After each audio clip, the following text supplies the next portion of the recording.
நம்ம தினந்தோறும் விநாயகரை வணங்கி தான் எல்லாமே ஸ்டார்ட் பண்ணுறோம் இல்லைங்களா. சிறப்பான ஒரு நாள் வருது அப்படின்னா இன்னும் ரொம்பவே விசேஷமாக வந்து கொண்டாடப்படுது. ஸோ இந்த விநாயகர் சதுர்த்தி பற்றி உங்களோட விநாயகர் சதுர்த்தி தான் பேர். விநாயகர் சங்கடகர சதுர்த்தி அப்படின்னா அவனுடைய பர்த்டே. இப்போ நம்ம பர்த்டே எப்படி கொண்டாடுறோம் அந்த மாதிரி விநாயகர் சதுர்த்தி. இப்போ எல்லா கடவுளுக்குமே ஒரு உருவம் அப்படின்னு சொல்லியிருக்கீங்களா. விநாயகருக்கு மட்டும் அந்த யானை உருவம், அதுக்கு ஒரு கதையே இருக்கு இல்லைங்களா. சின்ன குழந்தைங்களாம் பார்க்குறாங்க அப்படிங்கும்போது அவங்களுக்கு இந்த கதை வந்து ஒரு எடுத்துக்காட்டா இருக்கு. ஸோ அந்த கதையை சொல்லுங்க. யானையினுடைய தலைப்பகுதி பேரு மத்தம். அதுல லட்சுமி வாசகம் செய்யலாம். அதனால் என் கஜமுகனுக்கு யானை முகத்தை வைத்தாங்க. அஸ்ட்ரோ தமிழ் அன்பு நேயர்களுக்கு வணக்கம். நம்ம சேனலில் தொடர்ந்து ஜோதிட ரீதியாகவும் ஆன்மீக ரீதியாகவும் பல இன்ட்ரெஸ்டிங்கான விஷயங்கள் பார்த்துட்டு இருக்கோம். அந்த வகையில் இன்னைக்கு ஆன்மீக ரீதியாக ஒரு சில விஷயங்கள் பார்க்கலாம். ஸோ இதை பற்றி பேசுறதுக்காக நம்ம கூட திருவண்ணாமலையிலிருந்து ஆனந்த ஆழ்வார் அவர்கள் இணைந்திருக்கிறாங்க. வணக்கம் சார். வணக்கம்மா. அஸ்ட்ரோ தமிழ் நேயர்கள் அனைவருக்கும் சிறப்பான ஆண்டாமைய எல்லாம் வல்ல அண்ணாமலையரை பிரார்த்திக்கிறேன். சார் ரொம்ப நன்றி சார் நீங்கள் வந்ததுக்கு. இன்னைக்கு இந்த பதிவில் என்ன பேச போகிறோம் அப்படின்னு பார்த்தீங்கன்னா விநாயகர் சதுர்த்தி பற்றி தான் பார்க்க போகிறோம். நம்ம எந்த ஒரு நல்ல விஷயம் ஸ்டார்ட் பண்ணுறதுக்கு முன்னாடியும் நம்ம ஃபஸ்ட்டு வணங்குறது வந்து விநாயகரை தான். ஸோ அந்த அளவுக்கு நம்ம முக்கியத்துவம் கொடுக்குறோம் இல்லைங்களா. முதல்ல எல்லாருக்குமே வந்து விநாயகர் ரொம்ப பிடிக்கும். ஆனால் அவங்கள பற்றி நிறைய தெரிஞ்சிருக்க மாட்டாங்க இல்லைங்களா. அவங்களுக்கெல்லாம் இது ஒரு நல்ல பதிவாக இருக்கும். ஸோ முதல்ல விநாயகர்னா யார், நம்ம ஏன் விநாயகருக்கு இவ்வளோ முக்கியத்துவம் கொடுக்குறோம், இதை பற்றி சொல்லிட்டு நம்ம அப்புறம் விநாயகர் சதுர்த்தி பற்றி பார்க்கலாம். ரொம்ப அற்புதமான சிறப்பான கேள்வி இது. விநாயகர் யார் அப்படிங்கிறதுக்கு முன்னாடி அந்த விநாயகருடைய பேரே வந்து என்னன்னு கேட்டால் 3 விதமாக எடுத்துக்கலாம். வினைகளை தீர்ப்பவன். வினை என்ன, முன்வினை, இப்போ வினை. இப்போ கூட காலில் ஒன்று ஏற்றிட்டோம், அந்த வினையை கூட நீக்கிறதுனால தான் வினையை தீர்ப்பவன் அப்படின்னு அவனுக்கு பேர். சார் இன்னும் கொஞ்சம் சூரசியமாக சொல்கிறோம். பிள்ளை யார், நம்ம பிள்ளை கோவம் வந்துருச்சுன்னா என்ன சொல்கிறோம், நீ யார் எதுக்குன்னு கேட்குறோம். அந்த மாதிரி பிள்ளை யார், அவனுடைய கேள்வியிலே யார், அந்த யாருன்னு கூப்பிட்றப்ப ஒரு மனிதனுடைய ஆணவம் அழிஞ்சிருதான். வேற எந்த கடவுளுக்கும் இல்லாத ஒரு விஷயம், தன்னை உணரக்கூடிய பக்குவம் பிள்ளை யார். அந்த பிள்ளை யாருன்னு அடுத்து என்ன செய்யணும், தலையில கொட்டிக்கிறோம். அப்போ இந்த மூளையில இருக்கக்கூடிய இரு பகுதியை கொட்டும் பொழுது சைக்காலஜியும் இப்போ நிறைய டாக்டர்ஸ் என்ன சொல்றாங்க அப்படின்னா உங்களுடைய ஞாபக சக்தி தூண்டப்படுது அப்படின்னு சொல்றாங்க. அப்போ ஆணவம் குறைஞ்ச உடனே நமக்கு அடிபணியக்கூடிய தன்மையை கொடுக்கக்கூடிய ஒரே கடவுள் பிள்ளை யார். அடுத்து மூணாவதா சார் நீங்க இதெல்லாம் சொல்றீங்க, வட மாநிலத்தில் வந்து பாத்தீங்கன்னா கணபதி பாப்பா மோரியா அப்படிம்பாங்க. அவங்க வந்து கணபதி பாப்பா அப்படிங்கிறாங்க. ஏன் கணபதி பாப்பான்னு சொல்றாங்க அப்படின்னா இதுக்கு ஒரு சூரசியமாவே சொல்றேன். விநாயகர் வந்து பாத்தீங்கன்னா என்ன மாதிரி தொப்பையும் தொந்தியுமா இருப்பார் இல்லையா. இந்த அண்டம் அப்படிங்கிறது வந்து உலகம். இந்த உலகம் எல்லாம் விநாயகருடைய வயிற்றுல அடங்கி இருக்குதான். அப்போ எப்படி ஒரு குழந்தை ஒரு தொப்பையா இருக்கிற மாதிரி இருக்குதோ அந்த குழந்தை நான குழந்தைக்கு எல்லாமே தெரியுமா. இப்போ நம்ம அண்டை மாநிலமான பரசுராம சேத்திரத்துல கேரளால கூட குழந்தை தெய்வத்துக்கு அதி முக்கியத்துவம் கொடுப்பாங்க. உதாரணம் குருவாயூர். என்னுடைய குருவாயூரப்பா அப்படின்னா எல்லாருமே அரெஸ்ட் ஆவாங்க. அந்த மாதிரி இந்த பிள்ளையார் அப்படின்னு சொன்ன உடனே எல்லோருமே அந்த குழந்தைக்கு ஐக்கியமாயிரதுனால அவங்க வந்து பேசிக்கல கணபதி பாப்பா அப்படின்னு அதை ஒரு குழந்தையாவே பாவிக்கக்கூடிய ஒரு விஷயம். அடுத்து நீங்க கேட்ட கேள்வி வந்து இந்த பிள்ளையார் யார் சார் அப்படின்னு. இந்த பிள்ளையார் வந்து என்னன்னா முழு முதற் கடவுள் அப்படின்னு சொல்லக்கூடிய அவனுடைய அப்பன் அண்ணாமலையாருடைய வம்சவழியில் வந்தவன். ஆனால் அதெல்லாம் காட்டிலையும் தாய் தந்தையே உகந்தது என்று உணர்த்தியவன். அதற்கு அப்புறம் தான் நம்ம புத்தகத்தை படிக்கிறோம். இன்னைக்கும் எடுத்த உடனே அம்மா சொல்லி கொடுக்கறது தான் அம்மா அப்பா இதெல்லாம் இருக்கும். அப்புறம் ஸ்கூலுக்கு போன பிறகு மாதா பிதா குரு தெய்வம் சொல்றாங்க. ஆனா அதற்கு முன்னாடி சாமி படத்துக்குள்ள போட பிறகு என்ன சொல்றோம், இந்த பாப்பா உட்காந்துருப்பாரு பிள்ளையார் பாப்பா ஒன்ன மாதிரி அப்படின்னு சொல்றோம் இல்லையா.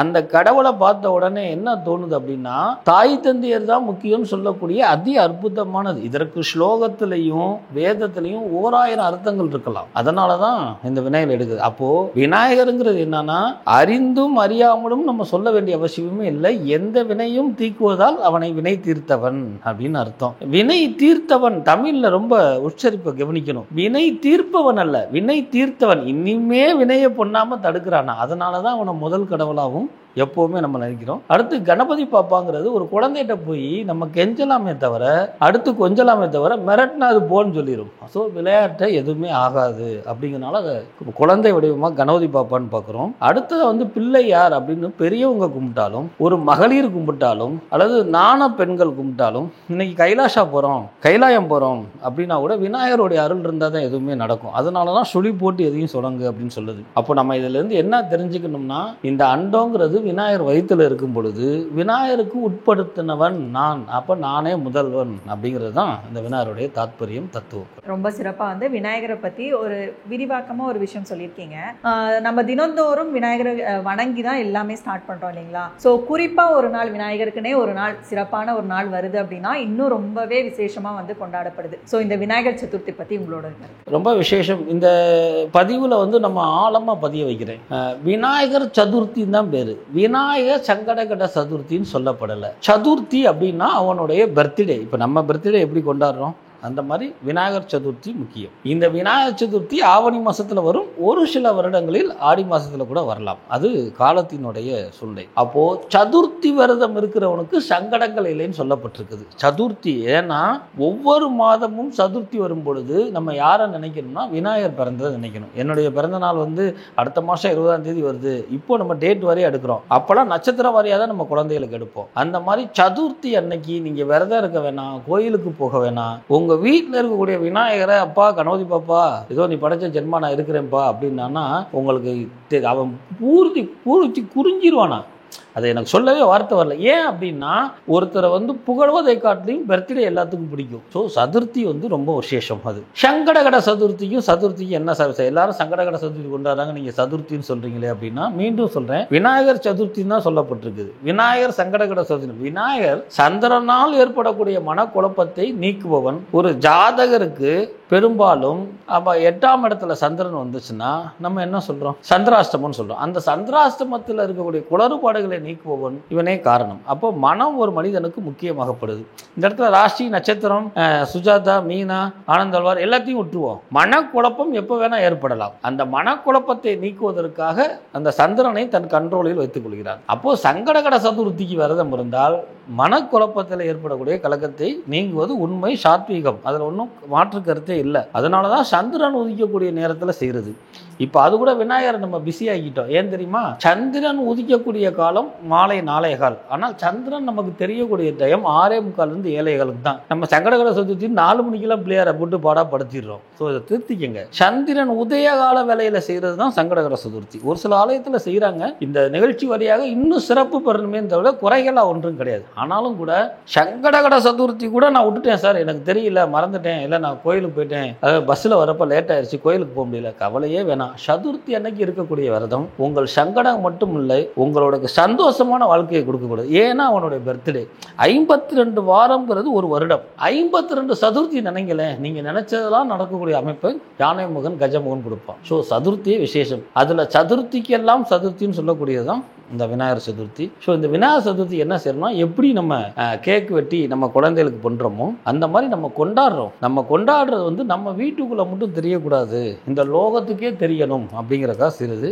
இதை சமீப காலமாக நீங்க தொலைக்காட்சியில பார்த்துருக்கலாம். லண்டன், US, UK இதெல்லாம் பண்றாங்கன்னு. ஐரோப்பியா ஐக்கிய நாடுகள் எல்லாம் இதை பண்ணக்கூடிய ஒரு அற்புதமான நிலவு. அதற்கு காரணம் எல்லோத்துக்கும் அவன் பிள்ளை. அந்த குழந்தைகிட்ட வந்து நம்ம செல்லமா போனா அவன் செல்வத்தை கொடுக்கக்கூடியனால தான் அவனுக்கு செல்வ விநாயகர்னு அவனுக்கு பேர் இருக்குது. அவன்கிட்ட பாசமா போறதுனால அவனுக்கு பாச விநாயகர்னே பேரு. அவன்கிட்ட காதலா போறதுனால காதலே சக்சஸ் ஆகக்கூடிய விநாயகர். என்ன சார் நீங்க சம்பந்தம் இல்லாம சொல்ற, முருகன் வள்ளி தெய்வாடைய காதலுக்கு முக்கிய பங்கு காதலனே யானை முகன் தான் அது. ஸோ விநாயகர் எந்த ரூபத்திலையும் இருக்கக்கூடிய அமைப்பு. ஸோ விநாயகர் சதுர்த்தி மட்டும் இல்லாமல் உங்க வாழ்க்கையில் ஏறக்கூடிய சங்கடங்கள், உங்க வாழ்க்கையில சந்தோஷம் கிடைக்காம நான் ஏன் இப்படி பிறந்தேன்னு சொல்லாம நிறைய பெண்கள் என் கணவர் சரியில்லை அல்லது புத்திர பாக்கியம் இல்லைன்னு சொல்றவங்களாம் 1000 பரிகாரங்கள், 1000 ஆலயங்கள், 1000 பிரார்த்தனை இருந்தால் ஒவ்வொரு சதுர்த்தியும் வரணுங்கள், உங்களுக்கு சந்தோஷமே அருள்வான் என் யானை முகத்தான். இப்போ எல்லா கடவுளுக்குமே ஒரு உருவம் அப்படின்னு சொல்லி இருக்கு இல்லைங்களா? விநாயகருக்கு மட்டும் அந்த யானை உருவம், அதுக்கு ஒரு கதையே இருக்கு இல்லைங்களா? இப்போ நம்ம நேர்களுக்கு இப்போ சின்ன குழந்தைங்களாம் பார்க்குறாங்க அப்படிங்கும் பொழுது அவங்களுக்கு இந்த கதை வந்து ஒரு எடுத்துக்காட்டாக இருக்கும். ஸோ அந்த கதையை சொல்ல முடியுமா? இந்த நிகழ்வு வந்து என்னுடைய விஷயம் வந்து என்னன்னா, எல்லாத்துக்கும் எளிமையாக போய் சேரணும். இதிகாசங்கள் நிறைய சொல்லப்பட்டிருக்கிறது. அவங்க தலையை வெட்டினாங்க, அவங்க வடக்கு பக்கம் ஒரு யானையை வச்சாங்க அப்படிங்கிற காட்டிலையும் முன்னோர்கள் எவ்வளவு அறிவானவர்கள் நம்ம இந்த இடத்துல எடுத்துக்கணும். யானை அப்படிங்கிறது வந்து கஜமுகாசுரன் ஒரு அரக்கனே இருந்தான். அப்படிலாம் இருக்கிறப்ப ஏன் யானையை வச்சாங்கன்னு யோசிக்கணும். ஏன் அப்படின்னா யானையினுடைய தலைப்பகுதி பேரு மத்தம் அப்படின்னு பேரு. இந்த இப்படி குமிழ் மாதிரி இருக்கும். அதுல தான் வந்து லட்சுமி வாசகம் செய்யறாளாம். லட்சுமி வாசகம் செய்யற இடம் பிரிச்சிருக்கிறாங்க. அதுல அங்கே லட்சுமி வாசகம் செய்கிறான். அதனால் என் கஜமுகனுக்கு யானை முகத்தை வைத்தாங்கன்னு அர்த்தம். வாழ்க்கையில் மனிதன் நம்பிக்கை இழக்கக்கூடிய தருணம் எப்போ வேணால் வரலாம். அவனோட இறுதி காலத்தில் மட்டும்தான் வரணும் இல்லை, பிறந்த பிறகு வரலாம், பிறந்து வரலாம், நடந்து வரலாம், கல்யாணமாகி வரலாம். அப்போ நம்பிக்கை இழக்கிறப்பெல்லாம் ஒரு கை தேவைப்படுதுன்னு சொல்லி தும்பிக்கை இருப்பதற்காக கொடுத்தக்கூடியதுக்காக யானை மகனை வச்சிருக்கலாம். இன்னொன்று, யானைக்கு ரொம்ப ஞாபக சக்தி ஜாஸ்தியானது. இதை நான் சொல்லலை, அறிவியல் சொல்லுது. அந்த மாதிரி தன்னை வணங்கக்கூடியவனை ஒவ்வொரு தடவையும் பார்த்துக்கிறது. இன்னொன்று, யானைக்கு என்னன்னா, யாரெல்லாம் நமக்கு பிரசாதங்களோ தனக்கு பிடித்ததை கொடுக்குறாங்களோ அதை நினைவுபடுத்தி அவங்களை அந்த யானை பார்க்குமா. இதுக்கு இன்னொரு சிறப்பான விளக்கம் சொல்றேன். இப்போ கணபதி ஹோமம் அப்படின்னு ஒன்று பண்றாங்க. அது சிறப்பா எல்லா இடத்துலையும் பண்றாங்க. சார் என்னால வசதி இல்லை சார். என்ன வசதி இல்லை? மாடி மேல வாடியா இருக்குது, நான் ஹோமம் போகப்பட்டா பக்கத்து வீட்டுக்கு ஃபைட் ஆயிரும், அல்லது ஏசி இருக்குது, அல்லது எங்க அம்மாவுக்கு ஆஸ்துமா இருக்கு, ஹோமம் வளர்க்க முடியும்னு சொல்றவங்களாம் இருக்கிறாங்க இல்லையா, அவங்களாம் கணபதி ஹோமம் பண்ணணும். அது இன்னும் இந்த உலகம் ஃபாஸ்டா போறப்ப, சார் நான் 30 கணபதி ஹோமம் பண்ணதுக்கு பவர் கிடைக்கணும், ஆனா ஒரு தடவை தான் செய்யணும் அப்படின்னு சொல்றவங்களாம். யானை இருக்குல்ல, அந்த யானைக்கு 1.5 கிலோ பச்சரிசி, 1 கிலோ வெல்லம், 10 ரூபாய்க்கு சுக்கு எடுத்துட்டு போய் ஆனை அங்கே இருக்கிறப்ப இங்கே உட்காந்துட்டீங்க, அதை இடிச்சிங்கன்னா அந்த வாசனை யானைக்கு போகுமா? எனக்கு கொடுக்க மாட்டியான்னு.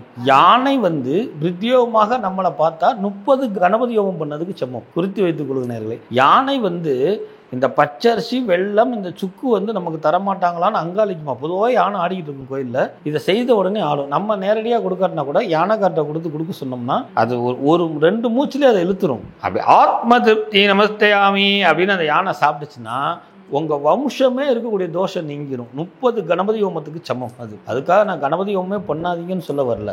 முடியாதவர்கள் இந்த யானைக்கு செய்யலாம். இப்போ இதை ஏன் இங்கே கொண்டு வந்தேன் அப்படின்னா, அப்போது பல பேர் தோஷத்தையும் பாவத்தையும் நீக்குவதால் கூட இந்த கஜமுகனுக்கு, என்னுடைய அப்பன் பிள்ளையாருக்கு இந்த யானை முகத்தை வைத்துக் கொள்ளலாம் அப்படின்னு அர்த்தம். இதெல்லாம் போக யானை இன்னொரு விசேஷம் என்னன்னு கேட்டால், பழிவாங்கும் தன்மை கிடையாது, பாவத்தை நீக்கக்கூடியது. என்ன சார் நீங்கள் சொல்கிறீங்க? அந்த காலத்துலலாம் உங்கள் வீட்டு பக்கம் ஆணையை கூட்டிகிட்டு வருவாங்க. யானைனாலே 1979க்கு அப்புறம் 2 தான் தெரியும். ஒன்று எலிஃபண்ட்டுன்னு தெரியும், யானைனா நிறையாக்கு தெரியாது. அதுக்கு பேர் என்ன தெரியுமா? டொண்டாயின்னு பேர். இன்னைக்கு நீங்கள் கேட்கலாம், டொண்டாயின்னா பெரியவங்களுக்கே சிரிப்பு வந்துடும். என்னிடம் ஒருத்தர் சவால் விட்டார், இவர் சிரிக்கவே மாட்டார், இவர் சிரிக்க வச்சா 1000 ரூபா தரேன்னு. எனக்கு பணம்லாம் வேணாம், நான் சிரிக்க வச்சிருவேன்னு சொன்னேன். இல்லை செய்யுங்க அப்படின்னா. டொண்டாயின்னே அவர் சிரிச்சிட்டார். 5 வருஷம் சிரிக்காதவர். ஏன்னா அந்த டொண்டாயின் ஏன் சொல்கிறோம், யானை அசைந்து வருவது அழகு, யானையுடைய மணி கூட அது வித்தியாசமாக அடிக்கும். அந்த டொண்டாயின்னு சொல்லக்கூடிய அந்த யானை அந்த எந்த தெய்வத்தையும் தலையில் சுமந்து கொள்ளக்கூடிய அமைப்பு அது.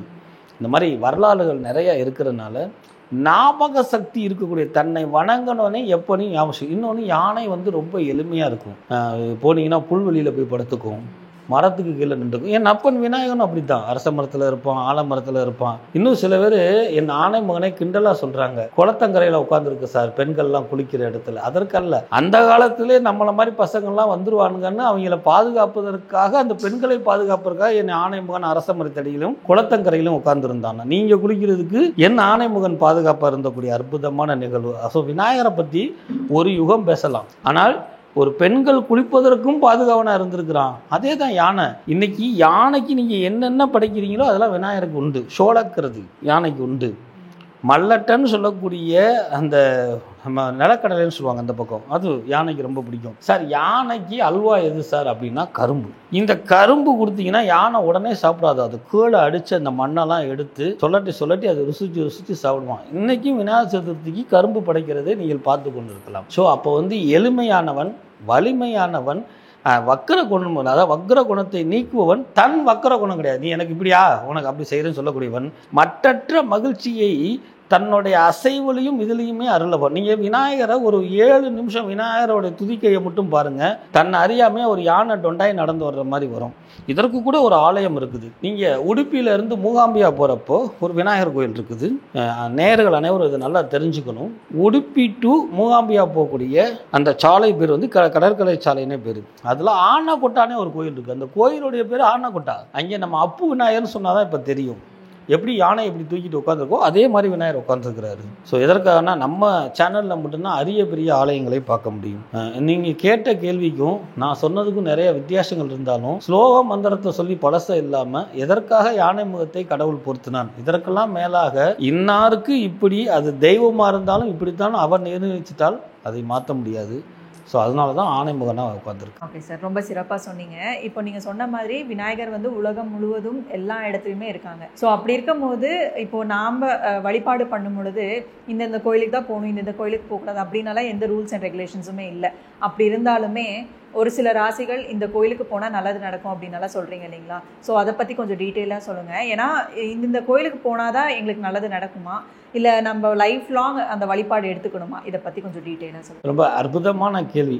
எந்த கோயிலுக்கு போனாலும், எந்த தெய்வத்தை வணங்கினாலும், என் தாய் தந்தையரையே நான் வணங்கினதாக இருந்தாலும் விநாயகரை வணங்கி செய்தால் தான் சிறப்பு பெறும். ஒரு பள்ளியில் ஒரு குழந்தைய பாத பூஜை பண்ண சொல்லுவாங்க, இன்றைக்கி நடக்கிறது. அப்போ கூட பார்த்தீங்கன்னா ஒரு மஞ்சள் பிளேயர் பிடிச்சி வச்சுருப்பாங்க. இங்கே நான் சொல்லுவது மிகைப்படுத்தக்கூடிய சமாச்சாரம் இல்லை. ஒரு சிதம்பரம் நடராஜர் கோயிலுக்கு போங்க, திருப்பதிக்கு போனால் அங்கே தும்பிக்கை ஆழ்வார்னு விநாயகர் இருக்கிறார். அவர் பேர் தும்பிக்கை ஆழ்வார் அவர் பேர். அப்போது விநாயகர் இல்லாமல் லோகம் அசையாது. உலகம்னா நம்ம சுற்றி, லோகம்னா அந்த பூமியே அசையாது. ஸோ இது விநாயகர் வந்து ரொம்ப முக்கியமாக எல்லாராலையும் எல்லா மதத்தாலையும் ஏற்றுக்கொள்ளப்படக்கூடிய விஷயம். ஆனாலும் கூட ஒவ்வொரு வருட பலனை எடுக்கும் பொழுது தமிழாக இருக்கட்டும் அல்லது ஆங்கில வருடமாக இருக்கட்டும், ராஜா, மந்திரி, சேனாதிபதினு நீங்கள் பஞ்சாங்கத்தில் பார்க்கலாம். இப்போலாம் யூடியூப்லேயே அதெல்லாம் எல்லோரும் பார்த்துடுறாங்க. அப்போ ஏன் ராஜா, மந்திரி, சேனாதிபதினு குறிக்கிறாங்கன்னா, இந்த நிகழ்வில் ஆடு மாடலுக்கு நோய்கள் வரும், இந்த நேரம் வெள்ளம் வரும், இந்த நேரம் பூகம்பம் வரும் அப்படின்னு அந்த இயற்கையை நம்ம முன்னோர்கள் கணிக்கிறாங்க.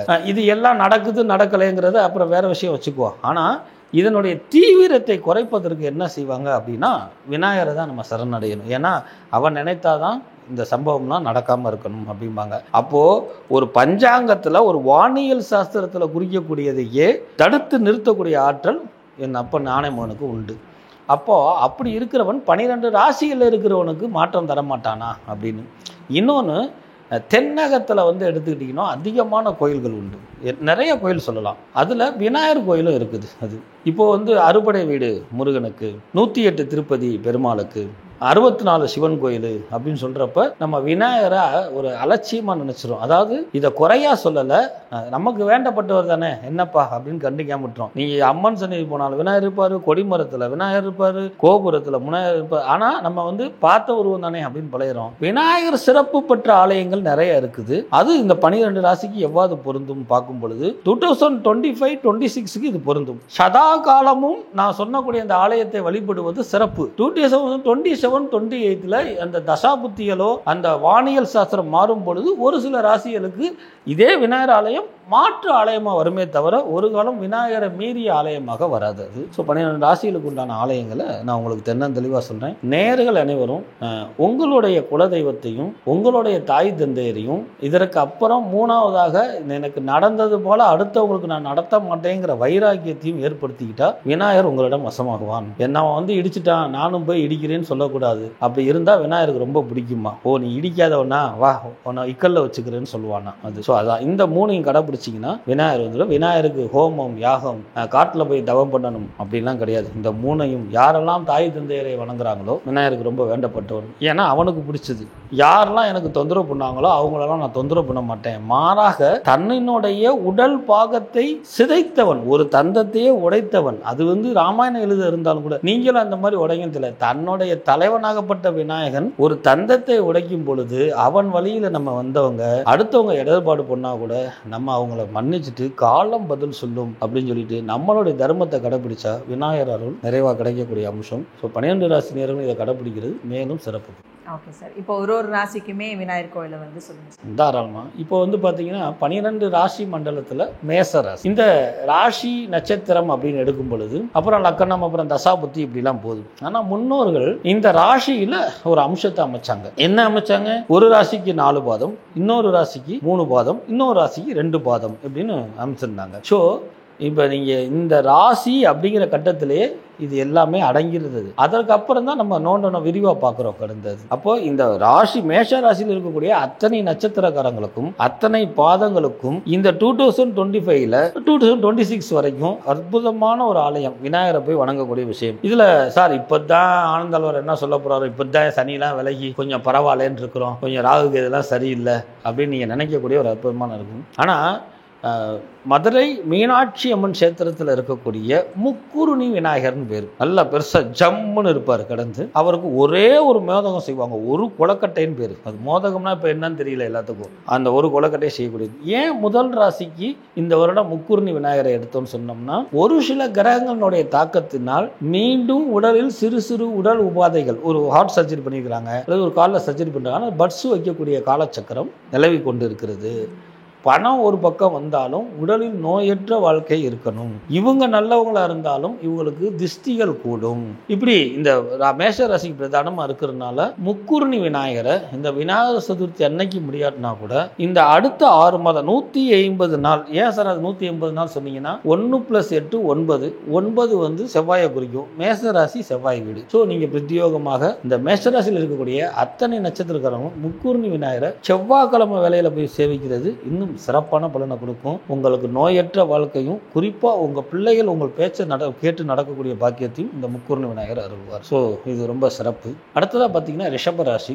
ரிஷபராசிங்கிறப்போ நமக்கு சுக்கிரனுடைய வீடுன்னு தெரியும். நான் முன்னே சொன்ன மாதிரி எல்லா நட்சத்திரங்களும் அதில் அடங்கியது. ஸோ ரிஷபராசிக்காரர்கள் என்ன சுக்கிரனுடைய வீடு அப்படிங்கிறதுனால நம்ம என்ன சார் போய் பார்க்கலாம் அப்படின்னா, பிள்ளையார்பட்டி விநாயகரை போய் பார்க்கறது. ஏன் ஆழ்வார் சம்பந்தம் இல்லாமல் வித்தியாசமாக சொல்கிறாரு அப்படின்னா, இந்த பிள்ளையார்பட்டியில் நம்ம என்ன சொல்கிறோம், கற்பக விருட்சம்னு சொல்கிறோம். அந்த கற்பக விருட்சம்னா யார், பொன்னையும் பொருளையும் வழங்கக்கூடிய ஒரு மரம். அப்போ அதுக்கு என்ன வேணும், சுக்கிரனுடைய தயவு இருந்தால் தான் வரும். அதனால பொன்னும் பொருளும் கொடுக்கக்கூடியவன். ரிஷபராசிக்காரர்களுக்கு குறிப்பாக கீர்த்திய நட்சத்திரத்துக்கு கல்யாணத்தில் விருப்பம் இல்லாதது அல்லது கல்யாணத்தை ரீசெண்டே இருக்காது, இந்த மாதிரி ஒரு சில கிரக நிலைகள் நடக்கும். அது போக இன்னும் இன்டீரியலாக போய் பார்த்தோம்னா, ஒரு சில பேர்த்துக்கு லேடிஸ்க்கு மென்சஸ் சம்மந்தப்பட்ட ப்ராப்ளம், கால் வலிகள் இருக்கிறதுக்கு, அப்புறம் கணவன் மனைவிக்குள்ள கருத்து வேறுபாடுகள், வேணான்னு சொல்ல மாட்டாங்க, வேணும்னு சொல்ல மாட்டாங்க, இவங்களும் டென்ஷனமாக இருப்பாங்க, அவங்களும் குழப்பத்திலே இருப்பாங்க. ஸோ இந்த மாதிரி சிறு சிறு, நான் சொல்கிறது ஒரு உதாரணம். ரிஷபராசியில் இருக்கக்கூடிய குழந்தைகளுக்கு ஸ்கின் சம்மந்தப்பட்ட டிசீஸ் இந்த பனிக்காலத்தில் அக்டோபருக்கு மேலே நடக்க இருக்குது. ஸோ இதெல்லாம் நீக்கக்கூடியது மட்டும் இல்லாமல், ரொம்ப காலமாக தொழிலில் போராடிட்டே இருக்கேன் சார், அடுத்த கட்டத்துக்கு வர முடியல, இல்லை என்கிட்ட பணம் இருக்குது எந்த செயலும் செய்ய முடியல, அல்லது எனக்கு வைத்திய செலவாக நடந்துட்டு இருக்குன்னு புலம்பிக் கொண்டிருக்கக்கூடிய ரிஷபராசினர்கள் கற்பக விநாயகரை போய் சரணாகதி அடைங்க. இது ஒரு சிறப்பான பலன் கொடுக்கும். ஸோ இது வந்து பார்த்தீங்கன்னா, அந்த விநாயகர் சதுர்த்தியில் இருந்து பிரத்யோகமாக 70 நாளுக்குள்ளே போய் பார்க்குறது விசேஷம். நான் சொன்ன டைம் தான் காத்திருக்காதீங்க, அடுத்த நொடியோ அல்லது அந்த வழியாக போகும் பொழுது பார்க்குறது சிறப்பு. அதிகபட்சம் 70 நாளைக்கு மேலே போய் பார்த்தா வேணான்னு சொல்கிறாரா அப்படின்னா, பிரதிவாதத்துக்கு மருந்து இல்லை. ஸோ வாதமாக இதை எடுத்துக்கிறது தான் புத்திசாலித்தனம். அதனால தான் கடவுள் முன் உங்களுக்கு வாதத்தை வைக்கிறேன். ஸோ 70 நாளுக்குள்ளே பார்க்கும்பொழுது, ஏன் சார் சுக்கிரன்னா 6 தானே, ஏன் 7 சொல்கிறீங்கன்னா, சர்ப்ப கிரகத்தினுடைய பார்வைப்பட்டால் தான் கால சர்ப்ப தோஷம், கலத்திர தோஷம் இப்படிலாம் வரும். அதனால தான் மனைவியை கால சுத்தின பாம்பே அப்படின்னு சொல்லி நம்ம திட்டுறோம் கடந்தது. அப்போது அந்த சர்ப்ப கிரகத்தை அடக்குனாலே இந்த அசுபகரனாக சுக்கிரன் அடங்கிடுவான் அப்படிங்கிற அந்த சூட்சமத்தை வச்சு கற்பகவினாரை பாருங்கள். கஷ்டமில்லாத வாழ்க்கை ரிஷபராசிக்காரர்களுக்கு உண்டு. நீங்கள் மேஷராசிக்கு வந்து முக்குருணி விநாயகர் சொன்னீங்க இல்லைங்களா, இந்த விநாயகருக்குமே முக்குருணியால் செஞ்ச கொலக்கட்டை தானே படைக்கப்படுது, ரெண்டுமே ஒரே மாதிரி தானே? இல்லை, அப்படி அல்ல. இது பெரிய என் அன்னை அகிலம் உலகம் ஆளக்கூடிய மீனாட்சி இருக்கக்கூடிய பட்டணத்தில் இருக்கிறான்னா, அவன் வந்து பெரிய உணவை எடுக்கிறான். ஏன் பெரிய உருவம் எடுக்கிறான் அப்படின்னா, இந்த மீனாட்சி திருக்கல்யாணத்தில் வைகை ஆறு வந்த கதை நமக்கு எல்லாம் தெரியும். பூதகணங்களை கூப்பிட்டு எனக்கு போதும் தண்ணின்னு வைக்கணும். பூத கணங்களுக்கெல்லாம் தலைவன் நான் உணர்த்துறதுக்காக பெரிய கணபதியாக உட்காந்தானா முக்குருணினா தான். என்ன சார் முக்குருணி, பெருமூச்சு விடுறோம்ல அப்பா அப்படின்னு சொல்கிறோம்ல, அவனை பார்த்து அப்பாடா அப்படின்னு நம்ம சொல்ல வச்சுருவோம். அப்பாங்கிற வேற அப்பாடான்னு சொல்ல வச்சுருவானா. அதனால் அவனுக்கு என்ன சொன்னாங்க, இந்த மோதகன்னு சொல்லக்கூடிய கொலக்கட்டையை ஒரே இதில் செய்கிறது. மிச்சம் எல்லா வினாருக்கும் இது பொருந்தும். அந்த இடத்துல அது சிறப்பு. கண்ணாஸ்பத்திரிக்கு போனால் கண் டாக்டர் தான் சிறப்பு, அங்கே போயிட்டு எனக்கு கால் டாக்டர் சிறப்புன்னு நம்ம சொல்ல முடியாது கடந்து. அந்த மாதிரி ஏன் அந்த ஒரு மோதகமாக பண்ணாங்க அப்படின்னா, எல்லாம் ஒருவனே அப்படின்னு தத்துவத்தை உணர்த்துறோம். அந்த ஒருவனும் நானே, அந்த ஒருவனாகப்பட்ட என்னை நீ வணங்கி அல்லது வணங்காமல் பார்த்தாயானா, ஏன்னா மோதகத்துக்கு மேலே வெள்ளையா இருக்குமா, அந்த வெள்ளை நம்ம மனதை குறிக்கும் அல்லது சாந்தத்தை குறிக்கும். நீ அமைதியாக என்னை நோக்குனா கூட உள்ள இருக்கக்கூடிய இனிப்பான வாழ்க்கையை நான் கொடுப்போம்னு சொல்றேன். ஸோ கற்பகப்பட்டி விநாயகர்ல என்ன பண்ணுவாங்கன்னா, பெரிய பெரிய கொலக்கட்டா செய்து நிவேதனம் பண்ணுவாங்க. ஏன் அப்படின்னா, அவன் எல்லாத்துக்குமே சரிசமமானவன் அப்படிங்கிறதுக்காக நிறைய கொலக்கட்டை வணங்க வணங்குறதா ஐதீகம். அங்கேயும் சில விசேஷங்கள்லாம் உண்டு. ஆனால் ஒரு ஆலயத்தில் இருக்கிற மாதிரி இன்னொரு ஆலயத்துக்கு சிறப்புகள் வந்து வேறுபடும் கிடந்தது. அடுத்ததாக வந்து பார்த்தீங்கன்னா மிதன ராசி. மிதன ராசிக்காரர்களுக்கு வந்து பார்த்தீங்கன்னா ராசி நட்சத்திரம்னால எங்கேயாவது போய் முட்டிக்கணும்னு தோணும். ஏன்னா சமீப காலமாக மிதனத்துக்கு 10ஆம் இடத்துல தொழில் நல்லா இருக்குது, அது போக வந்து உங்கள் வாழ்க்கை ஆக ஓகோன்னு போயிடுது, அப்புறம் இத்தனாம் தேதிக்குள்ளே உங்கள் உறவு முறையினால ஒரு பாதிப்பு வரும், நிறைய மீடியாவில் பார்த்து இருக்கிற உறவுலாம் ஓடிக்கிட்டு இருக்கக்கூடிய ஒரு காலகட்டம் நடக்குது. பிரத்யோகமாக மிதன ராசி எடுத்துக்கிட்டீங்கனாலே சமீப காலமாக நான் ரொம்ப குழப்பத்தில் இருக்கிறேன் சார் அப்படின்னு சொல்லுவாங்க. இவங்க எல்லாருமே, இந்த மிதன ராசியில் இருக்கக்கூடிய எல்லாருமே திண்டிவனத்துக்கு அருகில் இருக்குள்ள நெற்குத்தி விநாயகர் அப்படின்னு அவருக்கு பேர். இந்த நெற்குத்தி விநாயகர், அந்த ஊர் பேரை வந்து தீவனூர் அப்படின்னு அர்த்தம். இந்த தீவனூரில் இருக்கக்கூடிய விநாயகரை போய் ஒரு தடவை வணங்குனீங்கன்னா உங்களுடைய சிரமங்கள்லாம் மாறிடும், உங்கள் ஜாதகம் திருப்பி வைக்கப்படும். சார் என்ன சார் சொல்கிறீங்க அப்படின்னா, இப்போ நான் சொன்னேன் வேற அஸ்ட்ராலஜரையோ வேற நோக்கத்திலையும் நான் தாக்கலை. சமீப காலமாக மிதன ராசி நேயர்கள் எல்லாம் நல்லா இருக்குன்னு கேள்விப்படுறவங்க எத்தனை பேர்னு சொல்லுங்கள், கமெண்ட்ல பார்ப்போம் கடந்து. ஸோ எல்லாத்துக்கும் ஒரு சிரமம் தொடருது. ஏன் நெற்குத்தி விநாயகரை போய் பார்க்கணும் அப்படின்னா, இந்த மிதன ராசிக்காரர்கள் பிரத்யோகமாக இந்த வருடம் சிவபெருமானுடைய வழிபாடை ஒரு சிறப்பாக கொடுக்குன்னு சொல்லியிருக்குது. அங்க தீவனூர்ல சிவபெருமானுக்கு அபிஷேகம் பண்ணா என் அப்பன் விநாயகர் திருவாராம். அதனால அவரு அப்புறம் ஏன் சார் நெற்குத்தி விநாயகர்னா, அந்த ஊர்ல முன்னோடைய காலத்துல ஊர்ல முதல்ல விளைஞ்ச நெல்லெல்லாம் எடுத்துட்டு போய் விநாயகருக்கு கொடுத்துருவாங்களாம். யாரா இருந்தாலும், பெரிய கோடீஸ்வரர்களாக இருந்தாலும் ஏழையா இருந்தாலும் அவங்கனால முடிஞ்சதுனால. பொதுவாக இது கிராமத்தில் உண்டு. 2 வேலை செய்வாங்க. ஒன்று வந்து அந்த ஊர்ல இருக்கக்கூடிய கோயிலுக்கு போய் வச்சு படைப்பாங்க. அடுத்து வந்து எங்களை மாதிரி ஆச்சாரியர்களுக்கு வீட்டுக்கு கொடுப்பாங்க. இப்போ அது மாறிடுச்சு. அது கடந்து அப்பெல்லாம் ஒரு மஞ்சப்பையில எங்க விவசாயத்தில் விளைஞ்ச நெல், முள்ளங்கி, பருப்புன்னு கொடுப்பாங்க. இது ஆனா அந்த விநாயகருக்கு நெல்லையே கொடுத்துட்டு வந்துடுறாங்களாம். அதனால அவன் என்ன செய்யறா, நீ எனக்கு கொடுத்துன்னு அவங்களுக்கு விவசாயத்தை அள்ளி அள்ளி தொழிச்சிடுறான். அதனால தீவன் வத்தாத ஊர்னால அதுக்கு தீவனூர்னு பேரு. அங்க இருக்கக்கூடியவருக்கு பேர் நெற்குத்தி விநாயகர்னு பேரு. அங்க போனா சிவலிங்கம் இருப்பாரு, அபிஷேகம் பண்ணா விநாயகர் தெரிவார். ஸோ மிதன ராசிக்காரருக்கு எல்லாம் நல்லா இருக்குது, உள்ள என்ன இருக்குன்னு தெரியாதவங்க சிவபெருமான் லிங்க ரூபத்தில் இருக்கக்கூடிய விநாயகரை செய்வீங்க, உங்களுடைய சிரமம்லாம் மாறும், நினைச்சதுதான் நடக்கக்கூடிய அற்புதமான விநாயகர். இது கடந்தது. இப்போ ஒரு ஊர்ல இருக்க விநாயகருக்குமே அதுக்குண்டான காரண பெயர்கள் வந்து அதற்குண்டான கதைகள், ஏராளமான கதைகள் இருக்கு. கண்டிப்பா கண்டிப்பா கண்டிப்பா. கதைகள் மட்டும் அல்லாமல் நிகழ்காலத்தோட ஒத்துப்போகக்கூடிய அமைப்பும் நிறைய உண்டு கடந்தது. அடுத்ததாக பிரத்யோகமாக பார்த்தா கடகராசி. கடகராசிக்காரர்களுக்கும் குருவுக்கும் ரொம்ப சந்தோஷம், கடகராசிக்கும் விநாயகருக்கும் ரொம்ப தொடர்பு. ஏன்னா சந்திரனுடைய ஆதிக்கத்தில் பெற்றது. இருந்தாலும் கடகராசிக்காரர்களுக்கு 7.5 சனி விலகக்கூடிய இந்த அமைப்பு இருந்தாலும் ஒரு சில பேர்த்துக்கு மனக்குழப்பம், அப்புறம் பொருளாதார பற்றாக்குறையினால கடுமையான சூழ்நிலைகள் இதெல்லாம் தொடர்ந்து கொண்டு இருக்குது. ஸோ இந்த கடகராசிக்காரர்கள் இருக்கிறவங்க என்ன மாதிரி விநாயகரை வழிபட்டால் நல்லா இருக்கும் அப்படின்னா, சந்திரனை முழுமையாக பார்க்கக்கூடிய இது திருவண்ணாமலையில் கிரிவலம், அண்ணாமலையார் அதெல்லாம் காட்டிலையும் கடல் கரையில இருந்து நீங்கள் சந்திரனை பாருங்களேன். நீங்கள் சந்திரனை பார்க்குறப்ப சந்திரன் உங்களை பார்க்குற மாதிரி இருக்கும். இந்த கடல் கரைக்கு போனால் என்ன இருக்கும், உட்காந்து கடலை போகிறதுக்கு ஒரு ஸ்டீல் இருக்கும் அல்ல, எப்படியாவது ஒரு ஓடம் இருக்கும், அல்லது ஓடம் அது போட்டுன்னு இப்போ சொன்னாதான் தெரியும். நம்ம கூட சந்திரனை வெறும் சந்திரனை பார்க்குறப்ப ஒரு போட் இருக்குது பாரு அப்படின்னு சொல்லிட்டு தான் சந்திரனை பார்ப்போம். ஏன் நீங்கள் இவ்வளோ சுற்றி வளைக்கிறீங்க அப்படின்னா, அந்த போட்டு ஓடத்துக்கு பேர் கப்பல். கப்பல் விநாயகர்னே ஒருத்தர் இருக்கிறார். கடகராசிக்காரர் போய் கப்பல் விநாயகரை பாருங்க, உங்க கஷ்டம்லாம் தீர்ந்து போயிடும். இந்த ஆலயம் பிரத்யோகமாக நாகப்பட்டினம் சொல்லக்கூடிய நாகப்பட்டினத்தில் நெல்லுக்கடை மாரியம்மன் இருக்குது. அந்த மாரியம்மன் கோயில் உள்ள நுழையிற இடத்துல வாசல்ல கப்பல் மீனவர்கள் நண்பர்களை காப்பாற்றி கொண்டிருக்கக்கூடிய அற்புதமானவர். மீனவர்களுக்கு ஏற்படக்கூடிய துன்பம், கோயிலுக்கே போக வேண்டியதில்லை, அந்த நெல்லுக்கடை மாரியம்மன் கோயில் வெளியில இருந்து கப்பல் விநாயகரை பார்த்துட்டு போனா கஷ்டம்லாம் நீக்கக்கூடிய ஆற்றலை இன்னும் இந்த ஊர் மக்கள் அனுபவித்துக் கொண்டிருக்கிறார்கள். ஸோ கடகராசிக்காரர்கள் பிரத்யோகமாக 20 நாளுக்குள்ள போய் பார்க்கறது, இயலாதவர்கள் ரெட்டப்படையில பார்க்கறது, அதாவது 20, 40, 60, 80 நாட்களுக்குள்ள பார்க்கறது. உங்களுடைய வேண்டுதலை அவர்கிட்ட நின்று, சும்மா விநாயகர் கோயிலுக்கு போனேன், தேங்காய் பழம் உடைச்சேன், மாலையை போட்டேன், உட்கார்ந்தேன், செல்போன் பார்த்தேன், ஸ்டேட்டஸ் வச்சேன், முதல் யாரெல்லாம் ஸ்டேட்டஸ் வைக்கிறாங்களோ அவங்களுக்குலாம் கஷ்டம் வரும். இது ஆணித்தரமா சொல்றேன். அந்த விநாயகரை மன உருகி ஒரு நிமிஷமாவது பிரார்த்தனை பண்ணுங்க, அதற்கப்புறம் நீங்க என்ன வேணா செய்யுங்க கடந்து. ஸோ கடகராசிக்கு கப்பல் விநாயகர் உங்கள் கஷ்டத்தை நீக்கக்கூடிய அற்புதமான ஆலயம். அவர் பேரே கப்பல் விநாயகர். ஸோ அபூர்வ ஆலயம் இது கடந்து. அடுத்து வந்து பார்த்தீங்கன்னா சிம்மராசி. சிம்மராசினாலே பயந்து அரண்டு போய் இருக்கிறோம். சார் வந்து எங்கள் சனி வந்திருக்கிறாருன்னு சொல்கிறாங்க, அதுபோல் கேது வேதை வந்திருக்குன்னு சொல்கிறாங்க. அஞ்ச வேணாம், அபயம். என்னன்னா விநாயகர் வந்து ராகுவ பூனலாகவும் கேதுவ அருணாக்கயிறாவும் போட்டிருக்கிறதா சொல்லியிருக்கிறாங்க. ஒவ்வொரு நவக்கிரகத்தையும் தன்னுடைய அவயங்கள்ல அடக்கியிருக்கிறார். அப்போ கேதுவை வந்து அருணாக்கயிறா போட்டிருக்கிறார். அப்போ கேது இருக்குது அதுக்கு சிம்மராசி. சனி பகவானை பற்றி சொல்லவே வேணாம், ஓட ஓட துரத்தினவர் என் தலைவர்.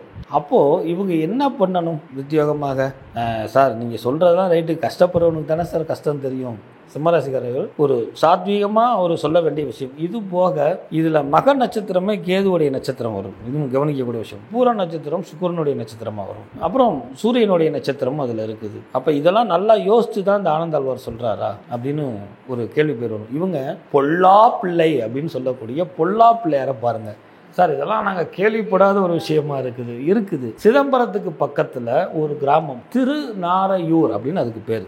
இப்போ அந்த ஊர் பேர்லாம் யாருக்கும் வராது. நீங்கள் கூகுள் மேப்பில் போட்டால் கூட பொல்லா பிள்ளையார்னு போட்டால் தான் வருது. இப்போ அவர் பேர் பொல்லா பிள்ளை. சார் பிள்ளையார பிள்ளைன்னு சொன்ன நீங்கள் பொல்லா பிள்ளைன்னு சொல்கிறீங்கன்னா, பொல்லாத குணத்தை நீக்குபவன் யாருக்கு? நவகிரகங்களுக்கு. பொல்லாத குணத்தை நீக்குவன் யாருக்கு? மனிதனுக்கு. பொல்லாத குணத்தை நீக்குவன் எனக்கும். அதனால் அவனை பொல்லாத பிள்ளைன்னு பேர். போதாது அப்படின்னு சொல்கிறோம் இல்லையா, அதை சொல்லிக்கிட்டே இருங்களேன், பொல்லாததுன்னு வந்துடும். அது எல்லோத்துக்கும் நல்லது செஞ்சுட்டு அவன் பொல்லா பிள்ளையார இருக்கிறான்னா. ஸோ இந்த சனி என்ன செய்யும், கேது என்ன செய்யும் அஞ்சக்கூடியவங்க சிதம்பரத்துக்கு பக்கத்தில் கூட திருநாரையூர். நான் மீண்டும் சொல்கிறேன், திருநாரையூர்னு போகிறது நீங்கள் தேர்னா கூட பொல்லா பிள்ளையார்னு போட்டால் இப்போ காமிக்கக்கூடிய அளவுக்கு கூகுள் மேப்பே மாறிடுச்சு. ஸோ பொல்லா பிள்ளையாரை பாருங்கள், உங்களுக்கு ஏற்படக்கூடிய சிரமத்தை ஃபுல்லாக நிற்கக்கூடிய அதி அற்புதமான ஆலயம். அடுத்ததாக நம்ம உத்தியோகமாக எடுத்துக்கிட்டோம்னா கன்னிராசி.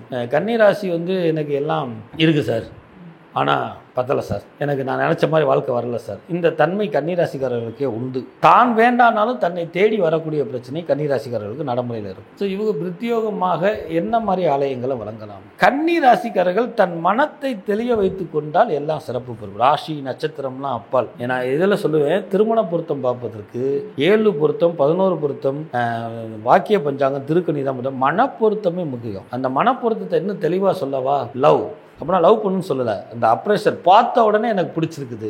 அந்த காலத்திலலாம் பொண்ணு பார்ப்பாங்க, மாப்பிள்ளை பார்ப்பாங்க, அதுக்கு முன்னாடி ஒருத்தர் நேரே பார்த்துக்க மாட்டாங்க. இது ஒரு ஜன்னல்ல இருந்து இப்படி ஓர கண்ணால பார்க்கும், சரி ஓகே நம்ம கிழிச்சவாய் நம்மகிட்ட அடிவாங்க தகுதியானவன் செலக்ட் பண்ணிடும். அது இல்லையா, இவன் ஆட்டு பந்த மாதிரி நான் மீசை கீசையெல்லாம் வச்சுட்டு கடைசியில் பின்னாடி கூட தூக்கிட்டு தெரியக்கூடிய வாழ்க்கையை ஏற்படுத்தி விடு. அந்த மாதிரி தன் மனதை திருமணத்துக்கு மட்டும் இல்லாமல் எது நடந்தாலும் இதுவும் கடந்து போகும் எண்ணத்தை ஏற்படுத்துகிறதுக்கு பாண்டிச்சேரியில் இருக்கக்கூடிய மணக்குல விநாயகரை பாருங்க. உங்களுடைய மனதில் இருக்கக்கூடிய அப்பற்ற அழுக்குகளை நீக்கணும். அப்பற்ற அழுக்குனா கன்னிராசிக்கு எல்லாமே சக்சஸ் ஆயிடும். அதுக்கு 1000 தசாபுத்திகள் இருக்கட்டும், ஆனால் தன் மனதை தெளிய வைக்கக்கூடியது கன்னிராசிக்கு கிடையாது. அதனால தான் சொல்றேன், மணக்குல விநாயகரை பாருங்க. இந்த மன பொருத்தத்தினாலேயே உங்களை எல்லா கிரகத்தையும் வெல்லக்கூடிய அமைப்பை என் மணக்குல விநாயகர் கொடுப்பார். அடுத்து நீங்க வித்தியோகமா அப்பா சார் துளாராசி சுக்கிரனுடைய வீடு இருந்தாலும் எல்லாம் வரும் வராது அப்படிங்கிற கதையெல்லாம் இந்த கதை ஓடிக்கொண்டு இருக்கும். இவங்க பிரத்யோகமாக பார்த்தீங்கன்னா துளாராசிக்காரர்கள் திருச்சி மாநகரத்தில் இருக்கக்கூடிய சின்ன செட்டி தெரு அப்படின்னு இருக்குது. இந்த ஆலயங்கள்லாம் வெளி உலகத்துக்கு தெரியாது. சித்தி புத்தி விநாயகர்னு அவருக்கு பேர். நம்ம எப்படி ஒரு சின்ன சந்துக்குள்ள வீட்டாக இருக்கிறோமோ அங்கே இருப்பார். இந்த ஆலயத்தில் 24 மணி நேரம் பஜனை விசேஷங்கள் நடக்கும். எல்லாம் முடிச்சுட்டு எளிமையாக உட்காந்துருப்பார். இந்த சித்தி புத்தி விநாயகர் செயல்திறனை கூட்டி, இன்னும் நான் தெளிவாக சொல்கிறேன், துளாராசிக்காரர்கள் ஒன்றும் ரொம்ப யோசிச்சுக்கிட்டே இருப்பாங்க, இல்லைன்னா தொப்பக்கட்டின்னு குதிச்சுருவாங்க. ரெண்டுமே ஆபத்து. சிந்தித்து கொண்டு இருக்கிறதும் ஆபத்து, சிந்திக்காமல் செயல்படுவதும் ஆபத்து. அந்த சித்தி புத்தி தன்மையை விளக்குவதற்கு இந்த சித்தி விநாயகர் கோயில் ஆலயத்தில் இருக்கக்கூடிய விநாயகரை பாருங்க, உங்களுடைய சிரமங்கள் எல்லாம் நீங்கக்கூடிய அற்புதமான அமைப்பு. அடுத்து விருச்சிக ராசினியர்கள். சார் செவ்வாயோடைய வீடு எனக்கு கொஞ்சம் பிடிவாதம் ஜாஸ்தி. விருச்சிக ராசிக்காரர்கள் இப்போ தனக்கு தானவே கமெண்ட்டில் சொல்கிறேன், ஆமாம் சார் எனக்கு கொஞ்சம் பிடிவாதம் ஜாஸ்தி. ஆனால் கால் வலி, ப்ரெஷர் சம்மந்தப்பட்ட கோளாறு, ஆசனவாய் சம்மந்தப்பட்ட கோளாறு, இதெல்லாம் சமீப காலமாக விருச்சிக ராசியில் எல்லோத்துக்கும் இந்த ட்ரபிள் இருந்து கொண்டே இருக்கும். அது போக உடன் பிறந்தவர்களுடன் கருத்து ஏற்பாடு, ரொம்ப நல்லவங்க வேகத்தினால எடுத்துறது, தன்னை அறியாமல் ஒரு வகை ஈகோ வளர்த்துக்கிறது, அவங்க சொன்னால் அப்சர்வ் பண்ண மாட்டாங்க. இதெல்லாம் விருச்சிக ராசிக்காரர்களுக்கு இருக்கும். நான் பொது பலனில் ஒரு சில விஷயங்களை கோடிட்டு காமிக்கிறேன். அப்போது இந்த விருச்சிக ராசிக்காரர்கள் செவ்வாயினுடைய ஆதிக்கம் நமக்கு தெரிஞ்ச விஷயம். இவங்க என்ன நம்ம செய்யணும், இதோ இப்போ சமீபத்தில் கும்பாபிஷேகம் நடந்துச்சு திருப்பரங்குன்றம். அந்த திருப்பரங்குன்றம் போனீங்கன்னா முருகன் இருப்பார். அந்த முருகனுக்கு பக்கத்தில் ஒரு விநாயகர் இருப்பார். அப்போ உங்கள் ராசிநாதன் செவ்வாய்க்கு அருகில் இருக்கக்கூடிய விநாயகர். பரன்குன்றம் அப்படின்னா என்னன்னா, பரன்னா வீட்டில் என்ன சொல்லுவாங்க, சேந்திமா, உன்னை உயர்த்தி விடக்கூடிய அப்படின்னு அர்த்தம். குன்றம் அப்படின்னாலே மலைன்னு அர்த்தம். ஒரு மலை போல பிரச்சனையை நீக்கக்கூடியவன் அர்த்தம்.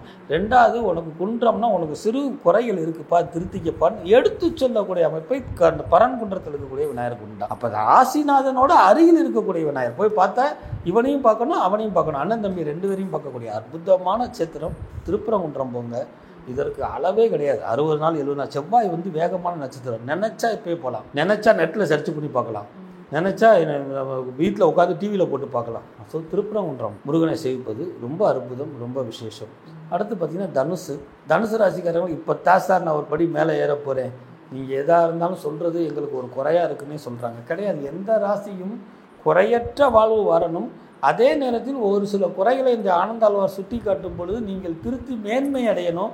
அது உங்களுக்கு குற்றமாக இருந்தால் மன்னித்து அந்த பாவத்தையும் நான் ஏற்றுக்கிறேங்கிறது தான் என்னுடைய ஆச்சாரியோடைய வேலை. ஸோ தனுசு ராசிக்காரர்கள் நான் என்ன சார் பண்ணுறது, நீங்கள் சொல்கிறதெல்லாம் கரெக்டு, நான் சக்ஸஸாக கிட்ட போய் அப்படியே பிரேக் ஆகி நிற்கிது, கிட்ட போய் எனக்கு பிரேக் ஆகி நிற்கிது. இதுதான் அவங்க பிரத்யேகமாக சொல்லக்கூடிய ஒரு விஷயமா இருக்கும். இவங்க பிரத்யேகமாக திருவனந்தபுரம் போனீங்கன்னா பத்மநாத சுவாமி கோயிலுக்கு பக்கத்தில் ஒரு விநாயகர் இருக்கும். அங்கே தேங்காய் உடைச்சிக்கிட்டே இருப்பாங்க. கோயில் திறந்தா இன்றைக்கி நீங்கள் பார்க்கலாம், லோடாக லாரி ஏறிக்கிட்டே இருக்கும் தேங்காய். வேறு எந்த ஆலயத்திலும் அந்த மாதிரி கிடையாது. விநாயகர் ஆலயத்தில் சிதறக்காய் வருவது உண்டு. அது 4 நட்சத்திரம் சங்கடகர சதுர்த்தி இன்னும் கூடும், சதுர்த்தினியா இன்னும் கூடிடும். ஏன்டா வந்து தேங்காய் உடைக்கிறேன்னு அந்த விநாயகர்டே டப்புன்னு சவுண்டு கேட்குதுறான்னு சொல்கிற அளவுக்கு தேங்காய் உடைக்கிறாங்க.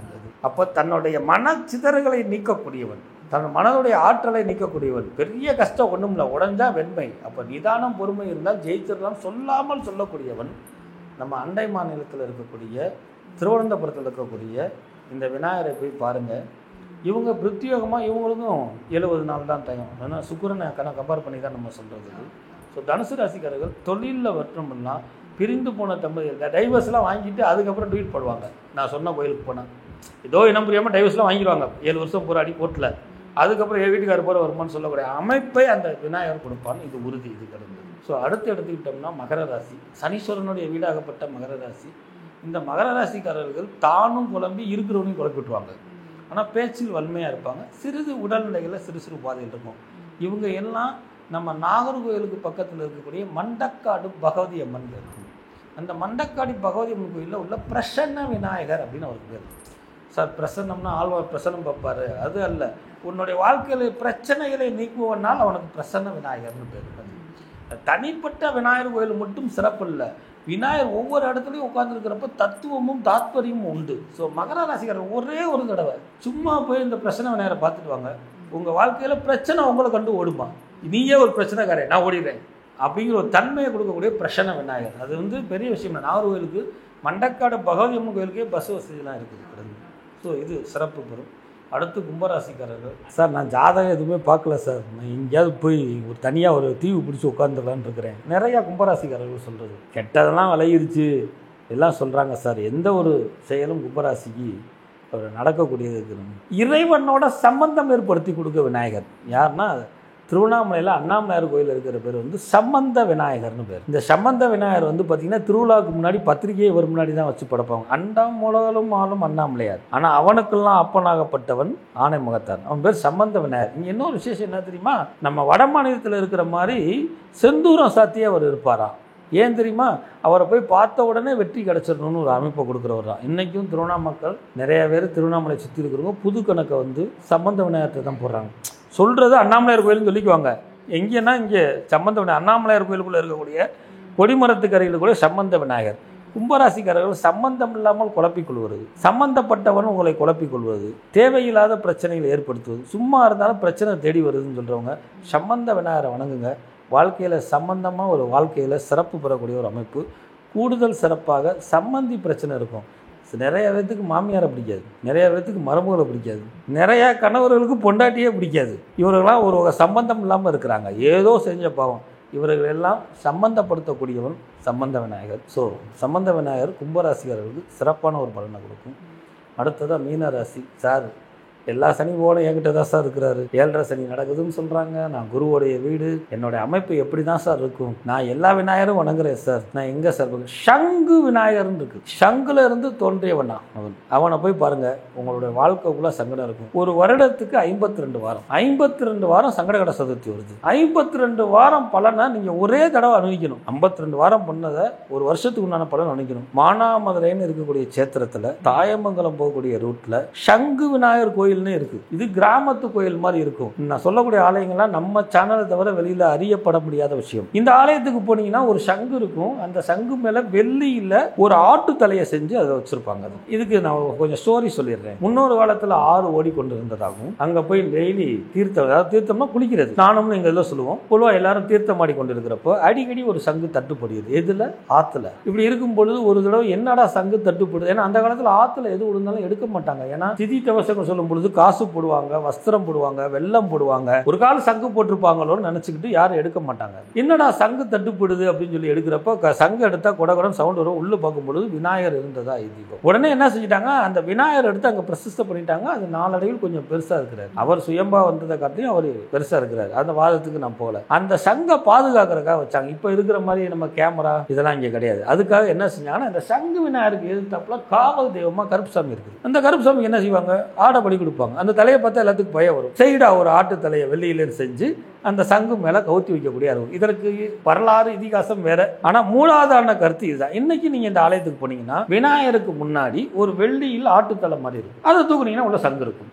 அப்ப மீன ராசிக்காரருக்கு 7.5 சனியாக இருந்தாலும் சனி பகவான் எடுப்பலனை கொடுத்தாலும் உள்ளுக்குள்ள சங்கு விநாயகராக இருந்து உங்களுக்கு சங்கடை திருப்பக்கூடிய அமைப்பு இந்த மானாமரில் இருக்கக்கூடிய சங்கு விநாயகர். இதுவும் நீங்க சங்கு விநாயகர் போட்டினாலே நெட்ல சர்ச் ஆகி போயிடும். ஸோ 12 ராசி நேயர்களும் உங்களுடைய குலதெய்வ அருளாலும் எல்லாம் வல்ல அண்ணாமலையார் அருளால இருந்தாலும் அண்டம் முழுதும் ஆளும் என் அப்பன் ஆணைமுகத்தனுடைய அருளும் நான் சொன்ன ஆலயங்களை துரிதமாக முறையாக மனமுருகி பிரார்த்தனை பண்ணீங்கன்னா இவர்களுடைய அருளால 2025 2026 உங்க வாழ்க்கையிலும் வெற்றி பெறலாங்கிறது என்னுடைய தாழ்மை. ரொம்ப சிறப்பா 12 ராசிக்குமே அவங்களுக்கு உண்டான விநாயகர் கோயில், ரொம்பவே அரிய விநாயகர் கோயில் பேரெல்லாம் சொல்லியிருக்கீங்க. இது யாருக்குமே தெரியாத கோயிலா இருக்கு. ஸோ இனிமே அந்த கோயிலுக்கெல்லாம் போய் வழிபாடு பண்ணும்பொழுது அவங்க வாழ்க்கையிலையும் நல்ல முன்னேற்றங்கள் அடைவாங்க அப்படின்னு சொல்லி நம்பப்படுது. ஸோ இதே மாதிரி இப்போ விநாயகர் சதுர்த்தி அன்னைக்கு நிறைய தெருக்கள்லயுமே விநாயகர் வைக்கிறாங்க இல்லைங்களா? இது 9 நாள் 15 நாள் அப்படின்னு சொல்லி வச்சு வழிபாடெல்லாம் பண்றாங்க.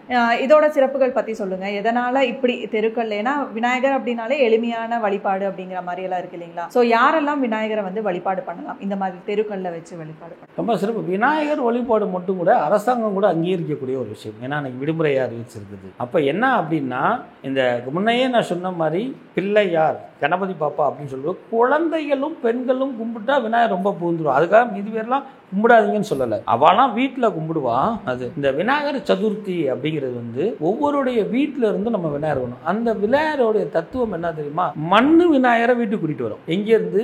ரோட்ல இருந்து, மண்ணுல இருந்து வந்தவனை மீண்டும் மண்ணுக்கே அனுப்புறோம். இது ஒரு சில பேருக்கு இந்த வாசகம் பிடிக்காது. நீங்க ஆழமா யோசிங்களேன். மண்ணு பிள்ளையர் உங்க வீட்டு வாசல்ல வச்சு போட்டு கொடுக்குறாங்க, ரோட்ல மண்ணு கொட்டி அவங்க அதை போட்டு கொடுக்குறாங்க. அப்ப ஒரு கால் நீ இன்னும் மண்ணுக்கு தாண்டா போகணும்னு சொல்லாமல் சொல்லுகிறான் என் யானை முகத்தான். இன்னொன்று, என் பிள்ளைகளை நீங்க ஒரு 1000 விளையாட்டு ஜாமான் வாங்கி கொடுங்க, எங்க வீட்டுக்குள்ள விளையாடாது, வெளியில போயிடும். ஒரு டாக் வளங்களேன், வெளியில கூட்டிட்டு போனாதான் அதுக்கு ஒரு திருப்தி. யாருக்கு? குழந்தைக்கு. அந்த மாதிரி விநாயகருடைய மகிழ்ச்சியில இந்த குழந்தைகள் வெளியில கொண்டு வந்துடுறாங்களா? அப்புறம் எதுக்கு சார் ஆட்டம் பாட்டம் அப்படின்னா, எவ்வளவு ஆட்டம் பாட்டம் இசை இருந்தாலும் கூட முடிவில் இறைவனே சரணாகதி அடையணும். உன்னுடைய ஆட்டத்தை ஃபுல்லால், நீ ஆணவத்தை ஃபுல்லால் 4 பேரோட சேர்ந்து ஆடும் பொழுது அது மகிழ்ச்சியாக இருக்கணும்னா எல்லாரும் மாமா மச்சான் ஃப்ரெண்டுன்னு நீ சேர்ந்துருவையே தவிர உன் ஆணவம் அழிக்கப்பட்டு விடுகிறது. அளவுக்கு அதிகமா ஆடினா என்ன, நேற்று ரொம்ப ஆட்டம் ஜாஸ்தியா இருக்குன்னு பக்கத்து வீட்டுக்காரனே கேட்பான். அப்போ ஒரு வகை நாணம் பிறக்கிறது அப்படிங்கிறத உணர்த்துவதற்காகவும் மகிழ்ச்சி. இது விநாயகர் பூஜையில மட்டும் இல்லை, இன்னைக்கு பெரிய பெரிய திருவிழால மயிலாட்டம் ஒயிலாட்டம்லாம் அந்த காலத்துல இருந்து உண்டு, இன்னும் நடைமுறையில பார்க்கிறோம். அப்ப கடவுளும் நம்மளோட சேர்ந்து மகிழ்ச்சி ஆகக்கூடிய ஒரு அமைப்பு. இதுக்கு முன்னாடி எல்லாரும் புரியாத ஒரு சில விநாயகரை முக்குக்கு முக்கு வச்சு செய்யறான். ஏற்கனவே முக்குக்கு முக்கு தான் இருக்கிறான். எந்த ஊர்ல இல்லாம ஆத்தங்கரை, அரச மரம், குளத்தங்கரை, பாம்பு புத்து, வீட்டினுடைய வாஸ்து, அதாவது வீட்டினுடைய முச்சந்திக்கும் இந்த பஞ்ச கணபதிக்கும் சம்பந்தமே கிடையாது. ஆனா அதையும் என் கனவு, அவனுக்கு என்ன ஜாதகத்தின் அமைப்பு தெரியல, நான் விநாயகர் ஜாதகத்தை பார்க்கணும்னு இருக்கிறேன். வீட்டுல கண் திஷ்டி கணபதினு வைக்க, கண் திஷ்டியை நீக்கக்கூடியவன் அவனை போய் கண் திஷ்டி கணபதினு வைக்கிறீங்க. அதை ஏன் நான் வன்மையா கண்டிக்கிறேன் அப்படின்னா, எல்லாத்துக்கும் முதல்ல நான் அவனை வணங்கினாலே திஷ்டி நீங்கிரும், வென நீங்கிரும். ஆனா நீங்க அதெல்லாம் விட்டுட்டு போய் அவனை போய் தெருக்கூத்து விநாயகர்னு சொல்லி வைக்கிறது சற்று வேதனையான ஒரு விஷயம். ஆனாலும் இன்னொரு மகிழ்ச்சி என்னன்னா, அப்ப கூட உங்க வீட்டு தெருவில் விநாயகர் இருக்கக்கூடிய அமைப்பு. அதைத்தான் என்னுடைய குழந்தைகளும் என்னுடைய மக்களும் மக்களும் செய்கிறாங்க. அதை பெருசுப்படுத்தி எல்லாத்துக்கும் உணர்த்தணுங்கிறதுக்காக இந்த வீதியில் வச்சு செய்யக்கூடியது. அதே போல் 3 ஒற்றைப்படையில் வரும். 3, 5, 7, 9, 11, அதிகபட்சம் 16 இப்படி தான் வருவாங்க. நாளடைவில் அந்த மாதிரி இருக்கிறது இல்லை. இந்த 3 அப்படிங்கிறது 1 சூரியனையும் 2 சந்திரனையும் 3 குருவையும் கொடுக்கும். குரு கடாட்சகத்தோடு அந்த விநாயகரை போய் கரைக்கிறாங்க 3ஆவது நாள் அப்படின்னா இந்த லோகத்துக்கே குரு கிடைக்கும் அப்படின்னு அந்த குரு கடாட்சகம் கிடைக்கும். பிள்ளைலாம் நல்லா படிக்க ஆரம்பிச்சிருவாங்க. நீங்கள் வேணா நான் சவால் விட்டு சொல்கிறேன் இந்த நிகழ்ச்சியில். விநாயகர் சதுர்த்தியில் ஆட்டம் போட்டவங்களாம் இன்னைக்கு IAS நீட் தேர்வில் பாஸ் ஆகிருக்கிறான். நீங்கள் ரிசல்ட் எடுத்து பாருங்கள். நீங்கள் எல்லாரும் போய் ஆடுங்கடான்னு நான் சொல்ல வரல. ஒரு பக்கம் இப்படி சிந்திச்சு பாருங்க, அவனுக்கு எப்படி நாணம் வந்தது இது யோசிக்கணும். இதுக்கு நிறைய பிரதிவாதம்லாம் பேசுவாங்க. அப்போ அவர் போய் ஆனந்த தலைவர் எல்லாத்தையும் ஆட்டம் கிடையாது. இனிமே ஆடுறதுக்கு முன்னாடி விளக்கம் சொல்லிட்டு ஆடினவன் எத்தனை பேர் சார் அவன் படிக்கவே மாட்டான்னு சொன்னா நீங்க படிச்சிருக்கிறான்னு என்ன அர்த்தம்? அது 7 இது அவங்களுடைய வட மாநிலத்தில் குறிப்பா பாம்பேல 11 நாள் 16 நாள் கொண்டாடுவாங்க. ஏன்னா விநாயகர் மேல இருக்கக்கூடிய பற்று நாள் அவங்க உடனடியாக அவனை கொண்டு போய் கரைப்பது அல்ல. அவங்களோட இன்னொரு தத்துவத்தை கடைபிடிக்கிறாங்க. மராட்டிய அரசு பேரரசுன்னு சொல்லணும். வீர சிவாஜின்னு பேரு. அவர் கூட இந்த விநாயகர் சதுர்த்தியை முக்கியத்துவம் கொண்டு வந்திருக்காரு. அவர் விநாயகர் சதுர்த்தியை எல்லாம் செஞ்ச பிறகு பேரரசு சாமானியமான அது இல்லை. மராட்டிய சிவாஜினா உள்ள குளம் நடுங்கும் எல்லாத்துக்கும் கடந்து. அப்படிப்பட்ட பேரரசு கொண்டாடின பிறகு அவன் ஒரு விஷயத்தில் கலங்கினானா. என்னன்னா அந்த விநாயகத்தை போய் நம்ம கரைக்கணுமா அப்படின்னு யோசிக்க நாளைக்கு ஆகட்டும் நாளை மராட்டிய வரலாறுல அது இருக்குது.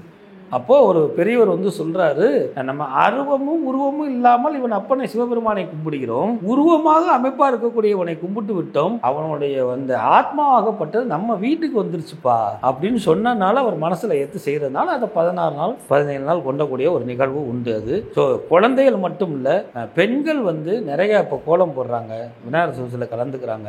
கன்னி பெண்கள்லாம் கோலாட்டை அடிக்கக்கூடிய இந்த நிகழ்வு கொஞ்சம் கொஞ்சமாக கூடி கொண்டு போயிட்டு இருக்குது. எல்லோரும் சேர்ந்து மாலை பொழுதுல அன்னைக்கு சங்கடகட சதுர்த்தி இல்லைனாலும் விநாயகர் பிறந்ததை சிறப்பாக கொண்டாடுங்க.